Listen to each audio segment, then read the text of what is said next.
আসসালামু আলাইকুম। আমি বানাবো কেক। এর জন্য একটা ডিম ভেঙে ভালোভাবে ফেটিয়ে নিয়েছি। এখন 1.5 কাপ পরিমাণ চিনি দিয়ে ভালোভাবে মিশিয়ে নেব।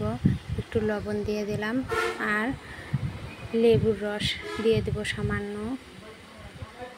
ভালোভাবে মিশিয়ে নেওয়া হয়ে গেলে এখন দুধ দিয়ে দেব 1 কাপ পরিমাণ। দুধটা দেওয়া হয়ে গেলে বেকিং পাউডার দিয়ে দেব 1 চা চামচ আর 2 কাপ পরিমাণ ময়দা দিয়ে ভালোভাবে মিক্সড করে নেব। একটা স্টিলের বাটিতে তেল ব্রাশ করে নিয়েছি আর একটা কাগজ গোল করে কেটে নিচে দিয়ে দিলাম। এখন ব্যাটারটা ঢেলে দিব। ব্যাটারটা ভালোভাবে চেরিং হয়ে গেলে কিছু উপরে কিশমিশ ছড়িয়ে দেব।